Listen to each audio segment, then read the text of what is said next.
Baik, Assalamualaikum warahmatullahi wabarakatuh, Ibu Dr. Anda Uniro. Waalaikumsalam Ya. warahmatullahi wabarakatuh. Apa kabar Bu? Alhamdulillah sehat. Baik, Alhamdulillah ya Bu ya, masih diberi kesempatan untuk berkunjung nih ke SMK Telkom Lampung dalam agenda Stella Podcast. Hari ini kita mau membawakan sebuah tema yang cukup luar biasa menarik nih. Temanya yaitu menginspirasi itu menyenangkan. Nah, jadi saya kedatangan tokoh yang luar biasa ini Bu Niroh, salah satu tokoh yang sangat menginspirasi ya untuk ASN maupun untuk halayak umum gitu. Sebelumnya Ibu Dr. Anda Uniroh ini sebagai kepala sekolah SMP Negeri 19 Pesawaran. Iya betul.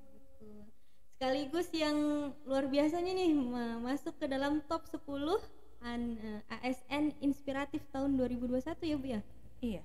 Masya Alhamdulillah. Allah, luar biasa sekali ini kedatangan orang yang luar biasa banget gitu. Bagaimana Bu perjalanan dari sekolah ke SMK Telkom Lampung? Karena sekolah kita cukup dekat, jadi ya kayaknya nggak sampai 15 menit ya udah sampai sini. Iya. Iya, alhamdulillah ya masih ada waktu luang ya untuk kesini silaturahmi.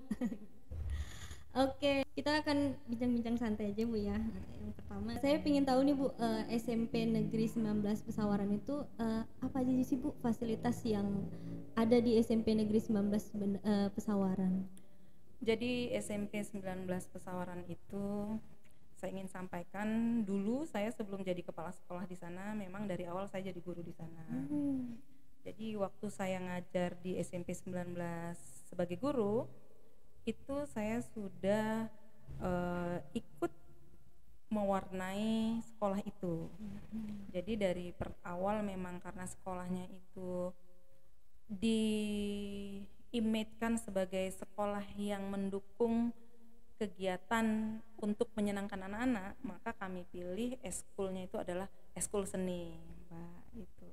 Jadi kalau soal fasilitas seni sebenarnya di SMP 19 itu alhamdulillah sudah ada kayak alat musik tradisional yang memang kami kembangkan. Terus eskul menari kami juga kembangkan semua kebutuhan yang dibutuhkan seperti baju-baju nari dari tahun ke tahun itu kan selalu ganti. Kami juga punya alhamdulillah. Untuk yang sekarang ini kami ingin menambah brand SMP 19 itu. Brand kami ingin menambah brand itu sebagai sekolah yang ramah dengan teknologi informasi gitu. Nah, dengan begitu kami kan harus mempersiapkan untuk kenyamanan anak dalam hal melakukan kegiatan tersebut, Mbak. Jadi di sekolah kami juga sudah punya lab teknologi, yaitu lab komputer. Ya cukup memadai dan cukup nyaman menurut kami sebagai sekolah yang betul-betul memaksimalkan anggaran dana BOS dan tidak ada komitenya gitu. Luar biasa sekali ya. Jadi bisa dibilang SMP Negeri 19 Pesawaran ini selain selalu melestarikan budaya ya, khususnya budaya tari dan budaya musik tradisional yang jarang ya mungkin ya di sekolah-sekolah. Biasanya kan musik band, musik elektronik begitu.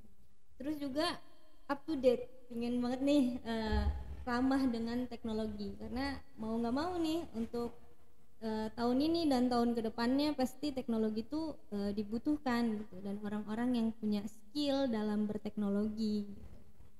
Jadi luar biasa langkah yang sudah Bu Uniroh ambil ya untuk SMP Negeri 19 Pesawaran. Berarti untuk prestasi ataupun program unggulannya di bidang seni dan kedepannya teknologi ya Bu ya? Iya. Jadi kalau untuk bidang seni sebelum pandemi ini kan sudah 2 tahun ya Mbak ya? Iya benar. Jadi selama pandemi ini memang miskin sekali dengan prestasi. Iya. Jadi tapi sesekali kami juga di tahun 2021 itu masihlah ada mendulang prestasi. Kayak juara Solo Song gitu, ikut kabupaten tetangga gitu ya, kami masih ikut lomba-lomba. Tapi yang berskala berkesinambungan sampai ke nasional itu kami nggak ada sama sekali karena memang tidak mengikuti programnya. Mungkin masih agak gaptek ya Mbak ya. Padahal itu tetap ada lombanya. tapi dilakukan semua secara Secara online. Jadi benar. kami karena masih gaptek itulah tidak mengikuti lomba apapun. Maka dari itu ya kami bagaimana caranya supaya kami juga bisa menggunakan teknologi untuk mengikuti semua kegiatan-kegiatan yang memang sudah jadi brand kami, yaitu seni gitu. Karena seperti petir di siang bolong ya, tiba-tiba langsung lockdown dan semuanya langsung beralih ke online gitu. Jadi adaptasi kan tidak bisa terlalu cepat ya. Jadi memang beberapa sekolah juga agak kewalahan dengan sistem yang semuanya serba online, belajar online, jadi dan lomba-lomba juga online. Saya rasa termasuk panitianya mungkin ya, panitia lombanya juga akan kesulitan gitu karena Iya. semuanya harus online. Benar sih, tapi alhamdulillah ya masih terus berprestasi gitu dengan keterbatasan. Iya, sebenarnya sih prestasi itu juara itu bonus, Mbak. Tapi sebenarnya yang ingin saya sampaikan adalah proses membuat siswa itu berkualitas itu kan butuh proses. Iya benar. Maka kegiatan-kegiatan yang menuju proses kualitas anak itu yang menyenangkan itu kadang-kadang orang berpikirnya itu bagaimana matematika itu nilainya 100. Iya benar. IPA 100. Nah, saya beda. Kualitas anak itu justru sebenarnya bisa dilihat secara visual. Kalau pinter matematika itu kan nggak bisa dilihat secara visual. Benar. Dia dites di atas kertas. Tapi kalau anak-anak yang sudah biasa manggung nih Mbak, yang terarah, dia bisa menempatkan dirinya untuk memberikan bahwa kualitas dalam masyarakat tuh ada. Itu. Contohnya percaya diri, sportif, jujur, berusaha keras. Kan lomba itu kalau nggak berusaha keras, nggak latihan mana bisa menang. Iya, benar. Nah nilai-nilai itu sebenarnya yang mau kita ambil, bukan kita nyari supaya berprestasinya. Maka kami walaupun pandemi, kalau ada kesempatan lomba kami ikut terus. Yang terakhir malah kami sudah mengikutkan lomba Mobile Legend gitu. Iya, Walaupun kami belum jadi juara, tapi bagi kami itu sangat penting karena di situ ada nilai-nilai yang saya sebutkan tadi. Sebagai siswa itu penting nilai-nilai itu gitu, yang selama pandemi itu kita tidak berinteraksi, pakai gadget saja, seolah-olah tidak ada orang lain di sekitar kita cuek, tidak memiliki empati. Nah nilai-nilai itu yang harus kita lawan dengan nilai-nilai yang ada dibuat di siswa, karena nanti siswa-siswa kita ini kalau udah lulus kan jadi anggota masyarakat. Iya, harus bergabung dengan masyarakat. Nah di masyarakat orang nggak nanyain nilai IPA-nya berapa loh Mbak. Iya benar. Nggak ada. Maka nilai-nilai kejujuran, sportif, kerja keras, menghargai orang lain, kerja tim itu penting banget gitu. Iya, jadi memang luar biasa nilai-nilai yang diangkat gitu ya. Karena memang sekarang kebanyakan, nggak semua, kebanyakan fokusnya pada nilai kognitif ya Bu ya. Jadi kapan dilihat ulangannya, wah kok nilainya cuma segini, kamu belajar nggak gitu. Kan kita nggak tahu ya anak itu bakatnya ada di masing-masing kan, ada di bidang akademik, ada di bidang non akademik gitu. Dan nilai-nilai yang Ibu sebutkan tadi sebenarnya nggak dapat kalau hanya mengerjakan soal saja ya, tapi harus berinteraksi dengan yang lainnya. Maksud saya bukan berarti yang punya nilai akademik bagus itu dia berjuang. Maksud saya itu anak-anak itu kan yang spesial yang seperti itu. Kebanyakan anak-anak biasa itu kan pengennya belajar tuh sambil bergembira, yang istilahnya dengan kawan-kawan. Tapi kalau kita, bukan saya nggak menghargai, tentu saya menghargai. Justru anak-anak yang nilai akademiknya itu bagus, berarti dia kan sudah selesai tuh dengan persoalan itu. Persoalan harus kerja keras, pasti dia kerja keras dong belajar. Persoalan dia percaya diri, udah pasti dia kerja keras dong, udah dilalui semua. Tapi itu kan sedikit anak yang seperti itu. Kan kita harus mengakomodasi juga anak-anak yang lain. Nah, anak-anak yang seperti kita sebutkan tadi itu yang IPA-nya bagus karena kerja keras, belajar terus, pakai les sana sini. Itu kan sedikit anak lah. Iya benar, nggak semua anak. Iya. Jadi bagaimanapun caranya semua potensi anak itu kita dukung ya Bu ya. Iya. supaya ya anak itu punya prestasinya masing-masing ya, senangnya masing-masing di mana. Ada yang di musik, ada yang di seni, ada yang di akademik gitu. Jadi wah kalau gitu saya lihatnya berarti di SMP Negeri 19 Pesawaran ini luar biasa ya, sangat diperhatikan nih dengan kepala sekolahnya. Itu sebetulnya sih biasa aja sih, memang tugas kita Iya gitu. benar. Nggak ada yang luar biasa, itu memang tugas kita gitu, biasa aja. Dan itu memang kita harus kedepankan, apalagi di zaman sekarang ya Mbak ya, yang semua persoalan itu makin banyak buat anak-anak muda. Jadi kita gimana sih cari solusi untuk sebuah kesulitan. Nah sebenarnya anak-anak itu sedang kita latih mengatasi kesulitan-kesulitan gitu. Ya jadi biar saat anak itu waktunya terjun ke masyarakat nggak terlalu kaget Nggak ya Bu ya. kaget gitu. Waduh ini harus bagaimana gitu kan. Jadi mereka sudah punya banyak bekal dari Iya, sekolahnya. pola pikirnya sudah terbentuk. Iya, Oh benar. kalau kita mau begini kita harus begini, kalau kita pengen ini kita harus begini. Itu kan kita tuh kan membentuk pola pikir di anak SMP itu. Pola pikir itu saya rasa sangat penting ya untuk ya di masyarakat maupun di jenjang selanjutnya gitu. Itu sebenarnya menurut saya sih basic, karena orang yang pola pikirnya baik, mau terbuka, bisa membuka diri, bisa menerima perubahan, itu sangat penting Mbak. Iya benar Bu. Sangat penting. Jadi ya seseorang itu kalau nggak apa ya, tidak dapat keluhan kritik misalnya kritik, jadi dia tidak tahu apa yang harus dimajukan dari dirinya gitu, apa yang harus diperbaiki gitu. Ya nanti akhirnya barbar ya Mbak ya, kritik sedikit Lalu baper ya Bu ya jadinya. ya kan banyak sih sekarang ini orang-orang itu yang maaf lemah ketika pasti kalau up to date tahu yang seorang ibu itu ya. Oh, itu iya, karena itu kan artinya nggak kuat menahan depresi Iya, benar. gitu, nggak kuat. Makanya sebenarnya basicnya di sekolah bagaimana kita jangan sampai kita itu cepat menyerah gitu. Benar sih. Kayak tadi upacara Mbak, anak-anak bilang Bu udah capek panas. Panas. Halo gitu loh, baru belum ada 1-2 jam loh berdiri udah bilang capek. Iya benar. Padahal tujuan kita itu kan upacara, sebenarnya bukan upacaranya yang penting, itu memang nilai-nilai dari upacaranya. Ternyata anak-anak masih ada yang nggak berhasil kan kita menjaga nilai. Terus sebentar udah bilang Bu capek bu lemas, padahal guru juga sama baris di tempat yang sama gitu kan.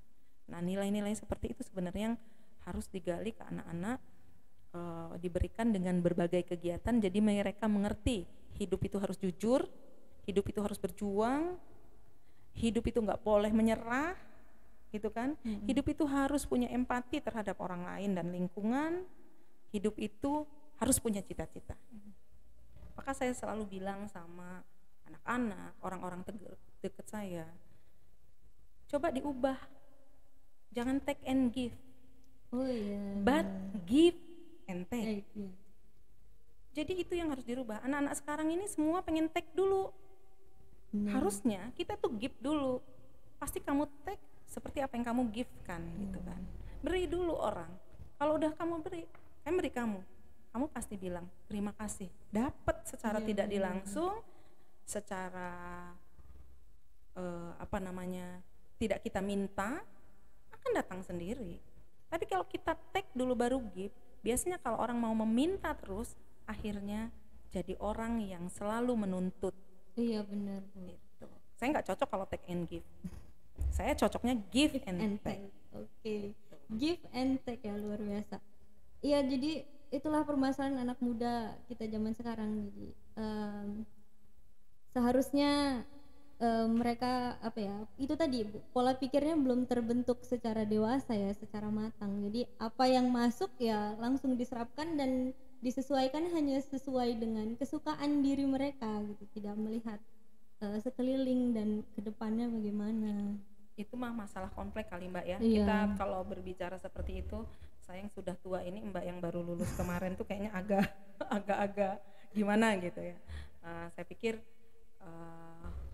sebagai anak muda tentu punya, apalagi guru, guru itu kan public figure Mbak. Iya benar Bu. Nah bagaimana kita memberi contoh yang baik, memberikan motivasi yang baik pada anak-anak, terutama kita memberikan contoh yang saya sebutkan tadi.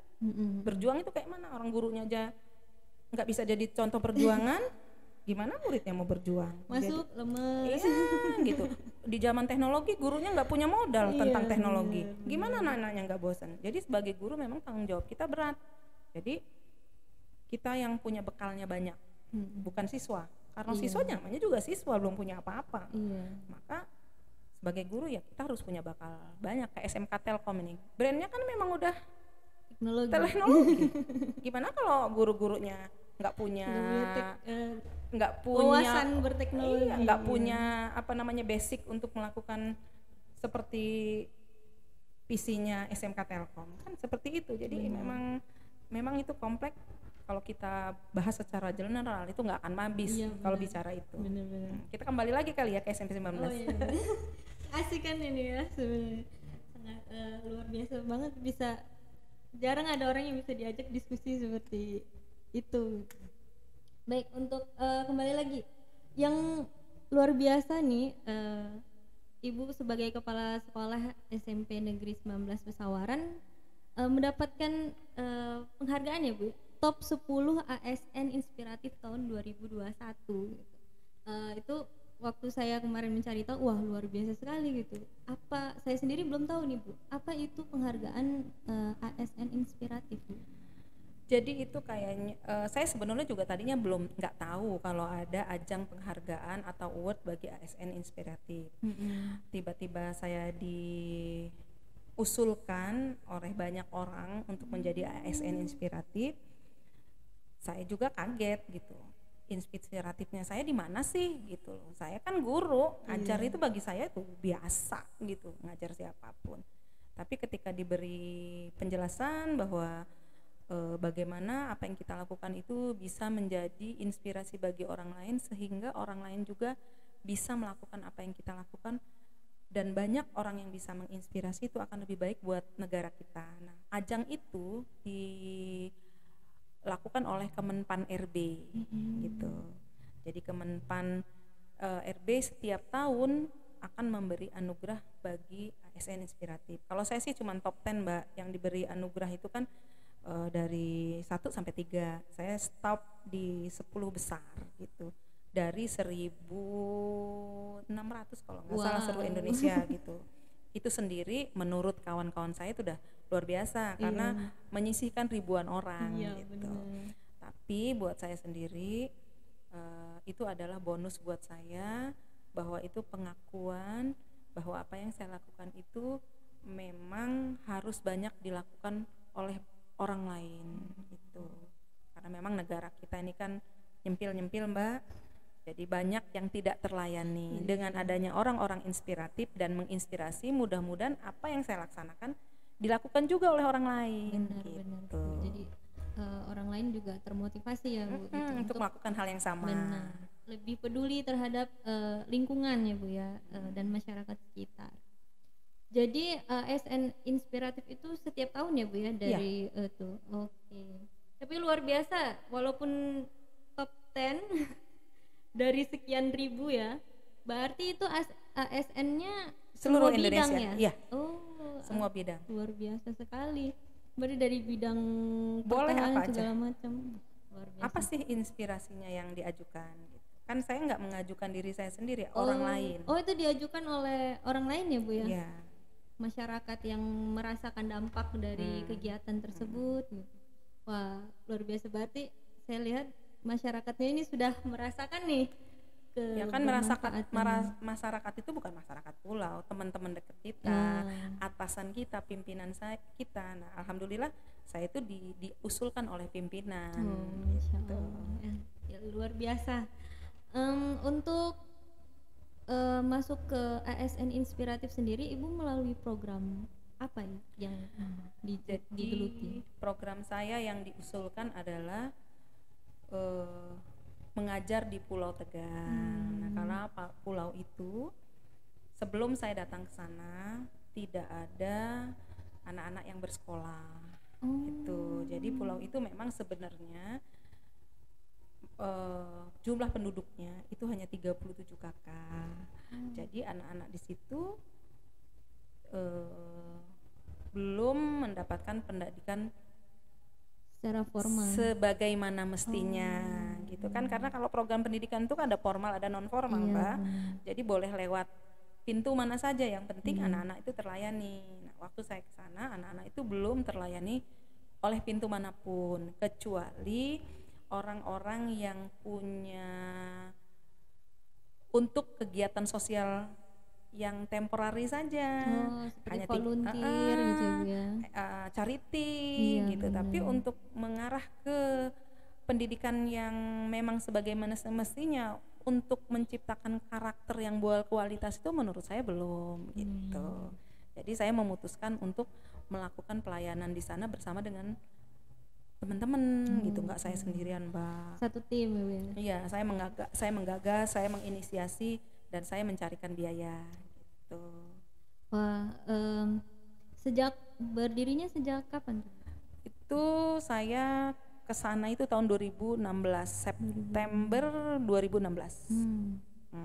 Sudah sudah menginisiasi untuk membangun PKBM ya Bu ya?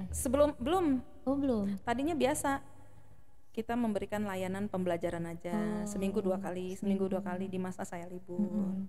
Tapi seiring perjalanan waktu kan anak-anak mau diapain kalau udah diajarin? Iya, benar. Lanjutin sekolah nggak bisa dong kan gitu. Maka kami buatkan lembaga non formal yang juga ada programnya di Kementerian Pendidikan melalui lembaga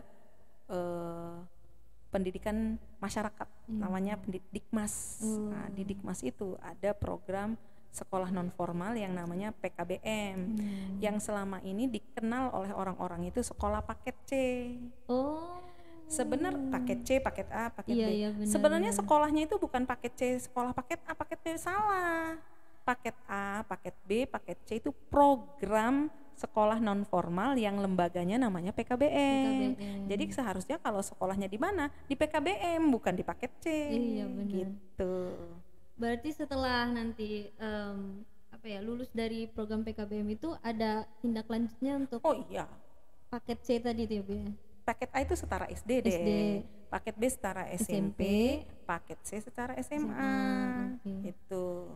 Jadi setelah mereka belajar ya dapat ijazah ya Bu ya? Oh iya, ujian seperti NBK ikut semua. Iya, luar biasa Bu. Jadi yang tadinya belum ada, sekarang sudah masyarakat di Pulau Tegal sudah banyak nih anak-anaknya yang sudah mendapatkan ijazah. Udah Mbak, bahkan mereka melanjutkan ke sekolah formal. Oh iya. Ya saya dengar ada yang mendapatkan beasiswa. Iya, di Tanjung ini mereka sekolah formal, sekolah terbaik di sana. Wah, gitu. luar biasa. Jadi PKBM tadinya belajar di PKBM, kemudian bisa melanjutkan ke sekolah formal, bahkan di sekolah yang terbaik ya. Iya. Oh, luar biasa sekali. Untuk sekarang sudah ada jenjang apa aja Bu? Semua jenjang ada. Semua jenjang ada Iya. untuk paket A, B, C. Karena SD, memang SMP, di pulau semuanya sekolah di PKBM. Oh gitu. Itu banyak nggak Bu Masian relawan-relawan atau volunteer yang datang? Masih banyak, yang datang. Saya menyebutnya malah PKBM kami itu sebagai lab kemanusiaan. Nah, jadi soalnya kan banyak mahasiswa yang datang ke sana, mahasiswa ISEC datang terus gitu kan.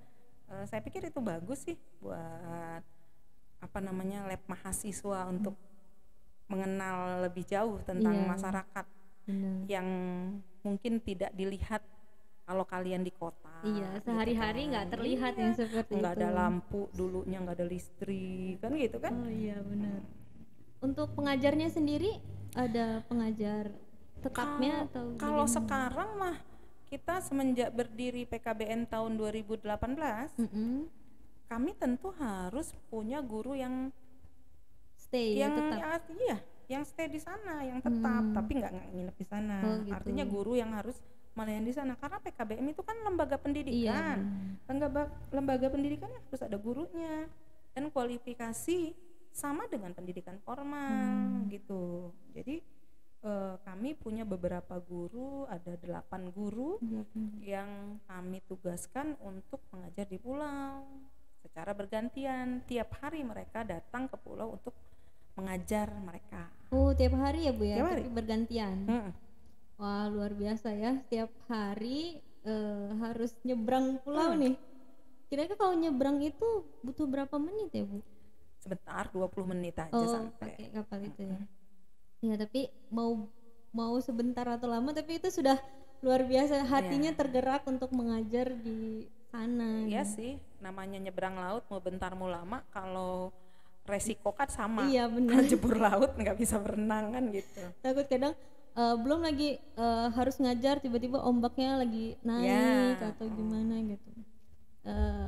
Perjuangannya ya sangat luar biasa. Itu tadi prosesnya yang luar biasa. Kadang saya malu loh Mbak kalau itu dianggap inspiratif. Saya itu sebenarnya ya biasa aja loh gitu. Ya kita sebagai seorang guru ngelihat ada anak-anak yang tidak terlayani, sebenarnya itu kewajiban kita. Iya, benar. Mau ASN, mau masyarakat biasa, itu kewajiban untuk membantu sesamanya. Bayangin kalau mereka itu dibiarkan tidak memiliki kualitas hidup yang baik. Kualitas hidup itu kan salah satu indikatornya pendidikan, Mbak. Iya, benar. Gitu. Di samping itu kan kesehatan juga. Bagaimana dia akan mengerti menjaga kesehatan kalau dia juga nggak berpendidikan? Iya, nggak kan berwawasan gitu. ya Bu ya, benar. Seperti itu sebenarnya. Kalau di semua tempat, semua peduli dengan di lingkungannya masing-masing, mungkin wajib belajarnya tuntas, nggak berbekas, tuntas semua udah gitu. Karena kan negara kita ini kan selain laut ada gunung juga yang tidak mudah dicapai gitu, yang artinya masyarakat itu kelompok-kelompok. Mereka walaupun kelompok seperti itu, mereka sebagai warga negara itu tetap dapat hak pendidikan yang layak gitu. Ya itu tadi, yang susah dicari itu adalah orang yang mau bergeraknya gitu. Mungkin ada yang udah punya niat tapi susah bergeraknya atau nggak jadi urung gitu ya Bu ya. Karena niat doang Mbak. Iya. Karena niat aja niat gitu. Itu harus dimulai. Benar Bu. Nah, memulainya itu yang sulit. Iya. Dari mana dulu? Itulah kita ya tentu saja, apalagi zaman sekarang. Bisa googling gimana sih mulainya? Siapa sih yang saya bisa ajak bicara? Itu ada semua kok. Yang penting kita itu, kalau kata teman saya waktu saya di pulau pertama kali menginisiasi kegiatan sana, saya punya kawan yang dari Adelaide, Australia, itu kan stay kegiatan di PKBM tuh untuk laporan ke sekolah itu selama 2 minggu. Dia bilang sama saya, jangan kamu bilang, kan kita mimpi dulu kalau kita ya. Kalau kita kan biasa bilang gitu, itu kan mau dimulai semua dari mimpi. Kata teman saya tidak begitu. Everything start from plan. Oh iya benar. Ya kan? Semuanya butuh perencanaan. Iya, coba mulai semua dari rencana. Ya, jangan kamu mulai dari mimpi. Mimpi terus, mimpi terus. Jadi, kamu mulai dari plan. Ya. Call it plan, don't call it dream. Nah, itu baru bisa berjalan. Saya pikir iya juga. Gitu, maka salah satu moto saya itu ya itu, don't call it dream, call it plan. Iya, jangan katakan itu dream. Benar. Gitu. Karena katakan itu adalah rencana. Iya benar. Karena sekarang kebanyakan punya mimpi yang banyak tapi kurang perencanaan. Iya, selanjutnya mau apa ini gitu. Gitu. Hanya bermimpi saja gitu. Tulis di dinding, oh saya ingin mimpi jadi ASN inspiratif, tapi langkahnya apa, plannya apa? Iya. Gitu. Hanya ada mimpinya saja. Gitu. Ya harus plan. Benar-benar. Emang perencanaan itu, kalau kata seseorang itu, kita punya cita-cita, kita punya mimpi tapi tidak punya perencanaan, berarti kita sudah melihat kegagalan di sana gitu. Benar. Jadi kalau punya mimpi memang harus direncanakan dengan baik supaya ya bagaimanapun harus dikejar. Kalau kamu selamanya mengatakan itu mimpi, nggak selesai loh mimpi itu. Benar. Kayak orang ya Mbak, kalau mimpi nemu uang 1 miliar diapain? bagi-bagi udah habis mimpi lagi gitu. Kan gitu ya. Jadi cuman mau mimpi aja nih gitu. Gimana cara dapat 1 miliarnya gitu. Iya. Oke. Karena jadi PKBM-nya sudah berdiri sejak tahun 2018 ya Bu. Berarti ini sudah masuk ke tahun keempat ya? Keempat. Wah. Tapi kalau untuk pelayanannya udah tahun ke-6. Oh ya, mulai mulai menginisiasinya dari tahun 2016 ya Bu ya. Apa sih Bu harapan selanjutnya, cita-cita atau plan tadi selanjutnya untuk di PKBM Pulau Tegal? Kalau saya sih kalau untuk di Pulau Tegal, saya kan bergeraknya di bidang pendidikan. Jadi saya berharap suatu saat anak-anak itu bisa mendapatkan pendidikan yang sesungguhnya. Karena menurut saya di pulau itu mereka meskipun kami mengajarkan matematika, mengajarkan agama, PPKN, mereka belum belajar yang sesungguhnya. Kenapa? Karena mereka hanya bergulat dengan komunitas mereka. Sementara pendidikan itu bukan tentang bagaimana belajar matematika bahasa Indonesia, tapi tentang bagaimana survive hidup. Nah, kalau mereka nanti keluar, mereka bisa tidak survive, maka harapan saya mereka itu bisa meneruskan sekolah di luar. Kalau tamat SD, dimungkinkan bisa melanjutkan SMP di luar, lanjutkan di luar. Begitu juga SMA. Oleh sebab itu saya juga ada 3 anak yang sudah bersekolah di luar, 4 malahan. Waktu SD ada yang naik kelas 5 pindah ke Gading, dan itu pindah ke SD negeri, boleh ya, dari PKBM ke SMP ke sekolah formal. Terus itu dari tamat SMP pindah ke Lampung Selatan, meneruskan SMP-nya di sana, walaupun SMP PGRI ya nggak apa-apa, itu kan formal. Tapi udah keluar dia. Nah, yang 2 itu sekolah di Tanjung Enim atas beasiswa, mereka SMP dan SMA. Dan itu menurut saya sampai sejauh ini, saya pikir saya sudah berhasil memberikan wawasan kepada mereka bahwa mereka harus bersekolah itu harus hijrah keluar pulau. Dan itu insya Allah sampai saat ini meskipun belum semua, itu beberapa orang anak-anak sudah sekolah di sekolah formal. Alhamdulillahirabbil alamin ya. Harapannya itu bisa melanjutkan ya untuk sekolah yang sesungguhnya. Harapan saya ada di antara dari mereka nanti yang bisa menggantikan posisi saya. Saya kan udah tua. Iya Bu, harus ada regenerasi. Kalau bisa di kalangan mereka sendiri gitu. Misalnya mereka kuliah jadi guru di sana mengabdinya. Gitu. Jadi untuk tempat tinggal, kembali ke tempat tinggal lagi. Iya, gitu, memajukan daerah sendiri gitu ya. Benar. Untuk beasiswa itu tadi daftar atau bagaimana Bu? Undangan atau gimana Bu? Sebenarnya kalau menyebutkan produk nggak apa-apa. Boleh nggak nyebutin produk? Boleh, tidak. Jadi kami itu memang banyak dibantu oleh CSR PT Bukit Asa. Gitu. Jadi saya ini seorang guru, mana mungkin sanggup membiayai semuanya. Jadi kamu dibantu oleh CSR PT Bukit Asa.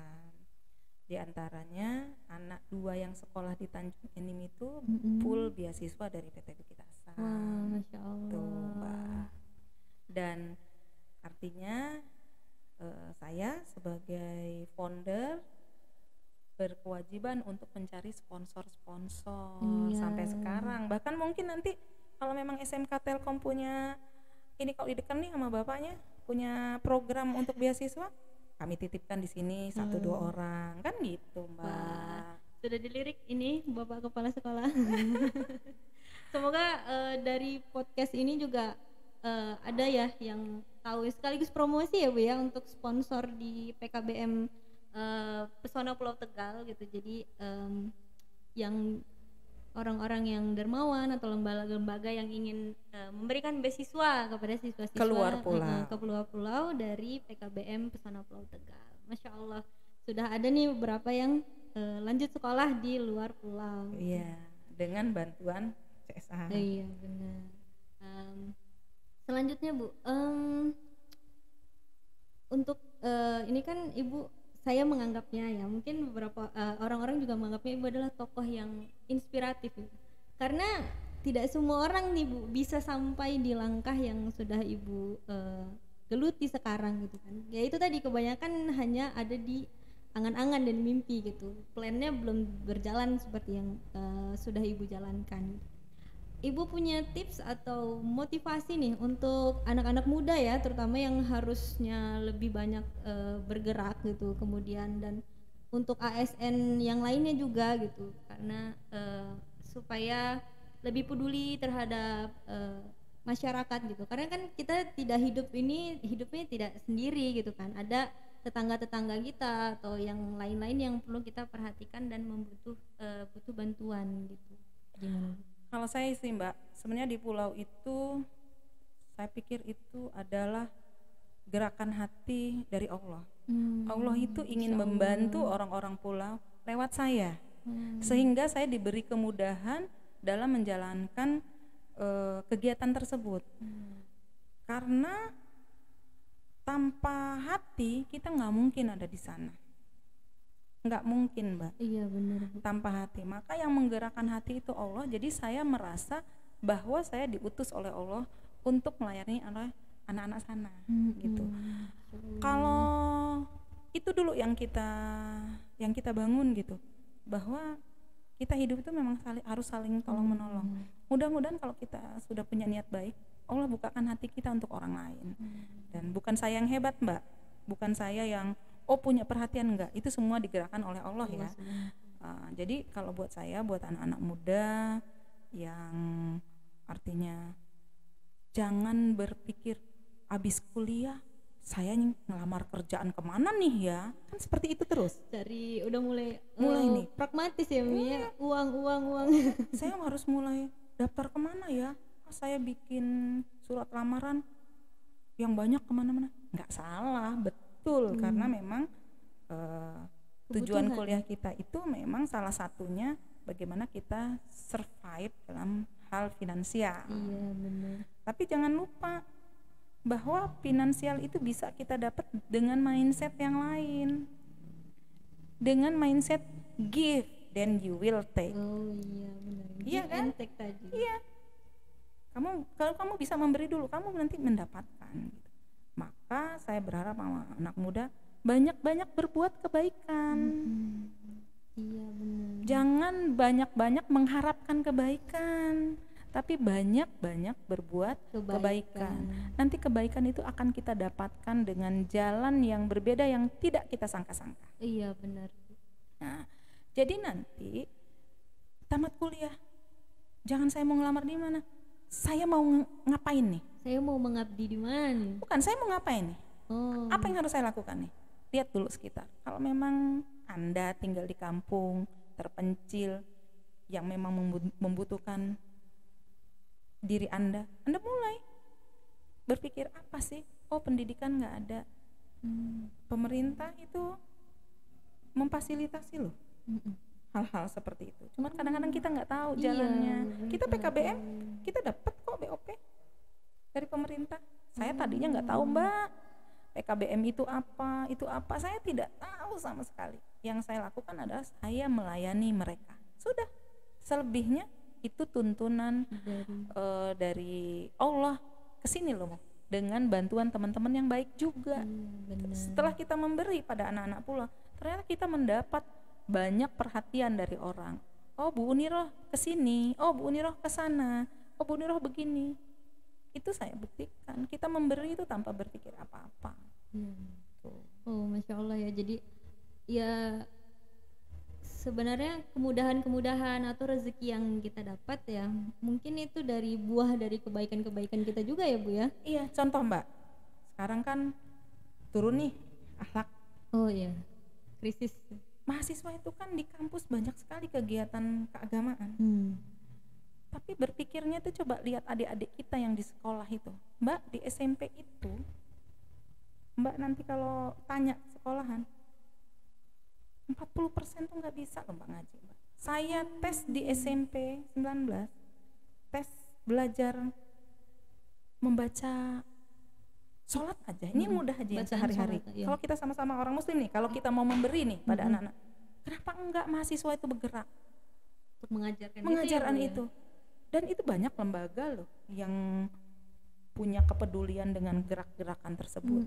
Bener. Tapi kan kita nggak kesana berpikirnya. Iya, bener. Selalu, oh ini udah 2 bulan kok belum ada ya yang mengapresiasi kita, belum ada ya kita berhasil. Saya bertahun-tahun loh Mbak baru dapat apa-apa. Iya, bener. Nah itu maksud saya, dari sekolah SD, SMP nyambung nih kita. Acara-acara lomba kita, itulah membentuk mindset kita untuk berjuang. Iya, bener. Tuh. Jadi kalau udah begitu nggak ada mahasiswa yang nganggur loh. bener, Bu.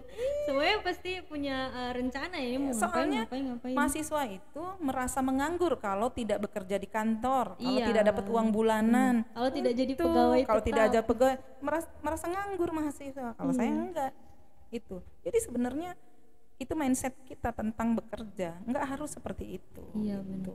Jadi jangan merasa sudah give sekali kok nggak ada feedback gitu ya. Itu namanya itu namanya tendensius kalau kayak gitu. Iya, bener. Harusnya give dulu. Biarin aja Baru. gitu. Itu karena suatu itu tadi ya, seperti yang Ibu katakan, itu adalah bonus ya dari pada buah dari kebaikan gitu. Ngomong memang enak Mbak, Iya, benar. prakteknya sulit. Prakteknya yang sulit. Itu tadi Bu yang Makanya saya bilang tadi, daya juang kita jangan sampai pernah menyerah. iya, benar. Daya juang itu yang menggerakkan ya untuk semua. Jadi kadang sudah punya plan tapi mau bangun dari kasur aja malas. Ya Kadang-kadang coba aja yang Mbak, besar. sekarang ini kan zaman digital. Iya. Ketika kata kepala sekolahnya harus begini gitu, banyak benar alasannya. Susah itu nggak bisa diginiin. Nah gitu, makanya saya itu Mbak selalu berpikir ya, apa namanya, sebenarnya nggak ada yang sesusah itu sebenarnya. Yang membuat penghalang kita melakukan itu susah karena kita menyerah. Iya, benar. Karena kita menyerah. Cobalah Mbak, kalau kita nggak menyerah, pasti kita selalu akan dapat jalan keluar lagi. Iya, ini kebanyakan belum apa-apa udah menyerah duluan gitu ya. Ya, nyerah. Belum sempat bertarung malah udah menyerah duluan. Jadi saya berharap sih yang katanya mahasiswa sekarang nyari kerjaan susah segala macam. Iya, bener, kalau kamu mau kerja di kantor, kalau kamu kerja di instansi, di perusahaan. Tapi kalau kamu mau kerja apa saja itu banyak kerjaan sekeliling kita. Benar. Masya Allah nih ya untuk para mahasiswa. Oke, luar biasa ini bincang-bincang santai di podcast kali ini, masalah tentang menginspirasi itu menyenangkan. Ternyata prosesnya itu lebih lebih menyenangkan ya ternyata. Hasilnya itu adalah bonusnya gitu ya Bu ya. Karena kita harus percaya betul bahwa manusia itu memang akan diberi rezeki oleh Allah. Iya, harus benar. percaya itu. Rezeki kan nggak cuman materi ya Bu ya, ada rezeki Tapi ada rezeki materi, pasti Allah kasih. Iya, pasti. Semuanya rezeki materi, rezeki kebahagiaan, lapang dada gitu kan Bu ya. Ini Bu, terakhir Bu, ada nggak Bu closing statement atau hashtag dari Ibu untuk anak-anak muda atau untuk orang-orang lain supaya bisa bergerak? Iya, saya tuh sering baca kata-kata bijak dari tokoh-tokoh terkenal ya Mbak. Iya. Dan itu saya pikir setelah kita baca dan itu benar gitu apa yang mereka katakan. Kalau kita memang mau menggali filosofinya gitu, kita tuh selalu berkutat dengan, cobalah kalau Mbak ngobrol sama teman-teman Mbak, yang dibahas dalam pekerjaan itu adalah kesulitan-kesulitannya saja. Benar. Coba dong sekali-sekali sampaikan rasa syukurnya, sampaikan rasa sukanya. Jadi kan itu kan mempengaruhi mindset kita dan psikologis kita. Kalau kita selalu bercerita tentang kesulitan, ya kita hanya akan mendapat kesulitan. Tapi kalau kita selalu mengatakan bahwa kita itu mendapatkan banyak hal pembelajaran, itu pasti kita itu akan dapat itu dan kita akan berubah menjadi yang lebih baik. Gitu. Jadi saya juga mengutip salah satu tokoh tokoh inspirasi saya seorang Jenderal Sudirman. Wah, barangkali anak-anak muda sekarang jangan-jangan nggak tahu tuh anak-anak SD SMP siapa itu Jenderal Sudirman. Siapa tahu ya Bu ya. Iya dong. Nggak Coba tahu lihat ceritanya loh bagaimana gitu. Coba, siapa tahu nggak tahu tuh siapa itu Sultan Syahrir, siapa itu Jenderal Sudirman. Benar. Banyak sekali tokoh-tokoh pejuang kita yang sangat inspiratif di zamannya, dan kita juga akan menjadi inspiratif di zaman kita. Tapi kata-kata berijak beliau yang kadang kita terlalu sibuk memikirkan kesulitan-kesulitan sehingga kita tidak punya waktu untuk mensyukuri rahmat Tuhan. Jenderal Sudirman, saya pengagumnya. Terima kasih. Luar biasa sekali ya. Jadi itu tadi closing statement atau satu kata-kata yang jadi motivasi juga ya buat untuk Ibu Uniroh dan untuk kita semua, bahwa jangan selalulah membicarakan kesulitan gitu. Kita karena selalu sering membicarakan kesulitan jadi lupa bersyukur gitu. Padahal sudah banyak nih yang kita dapatkan gitu, yang kita nikmati, tapi seolah nggak kelihatan gara-gara kesulitan-kesulitan tadi. Saya juga pernah dengar Bu, ada yang bicara kalau misalnya pikiran kita itu sudah tertanam kesulitan atau suatu yang negatif, itu akan terus ke dalam tingkah laku kita juga. Jadi tingkah laku kita ya jadi selalu merasa sulit ya Bu ya, selalu negatif gitu, dan akan jadi kebiasaan jadinya gitu. Nah, jadi buat semuanya yang mendengarkan podcast ini, mulailah kita untuk lebih bersyukur ya Bu ya. Jadi kesulitan-kesulitan itu pasti ada di setiap lini kehidupan gitu, tapi dengan rasa syukur semuanya jadi terasa lega ya Bu ya gitu.